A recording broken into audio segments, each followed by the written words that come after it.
Hello New World. This video will cover many updates and changes that are coming to New World, so buckle up and get ready.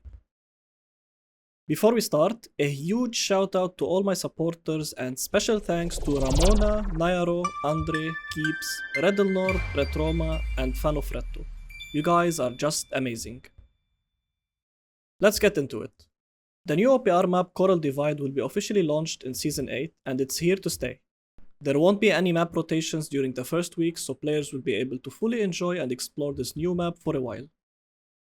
We have several events lined up in Season 8, including 2 returning events, Springtide Bloom and Spriggan.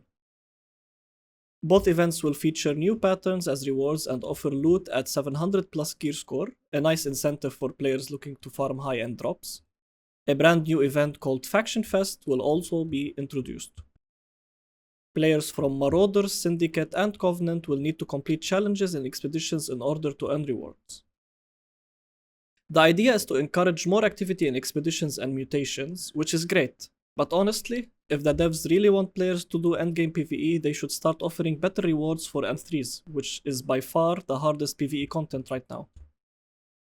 Expedition bosses will start showing up more often as open world bosses. They'll be buffed, optimized for large-scale combat, and they'll drop one 725 gear score item, with the rest being 710 gear score items from the existing loot pool. These bosses will rotate weekly, and this isn't a limited time event, it's a permanent feature moving forward.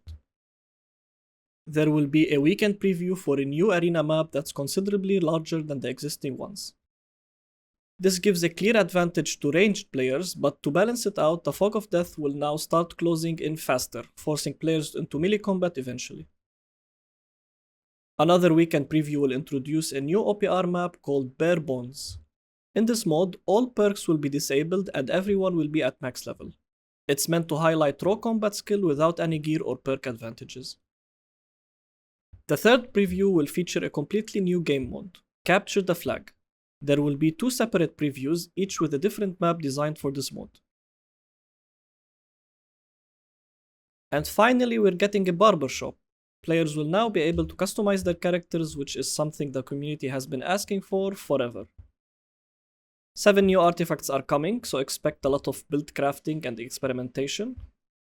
A notable one is the Blunderbuss artifact, which knocks enemies back with explosive rounds. Looks like it'll be a fun one for crowd control builds. There are significant changes coming to combat mechanics. Aim lock is getting nerfed again, and aim assist is getting buffed. Accuracy for target lock is being lowered, and it will now break if the target is out of your camera view.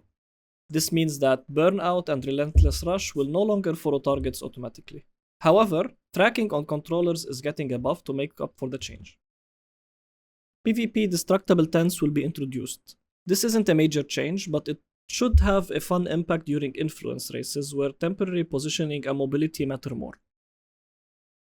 2 great quality of life features are being added. Ready option. In Arena, players can now press ready to start early. In OPR, if 25 players ready up, the match starts immediately. And Spectator mode. If you die in an arena, you'll be able to freely spectate teammates and rotate between players, instead of just zooming in awkwardly to see what's going on. Similarly, in boss fights, if you die, you will now be able to watch your team fight instead of just staring at a wall. That's it for the major updates. Make sure to check out my other video where I cover the new seasonal servers and all the exciting stuff coming down the pipeline. See you in Aeternum. IchBinAyoub.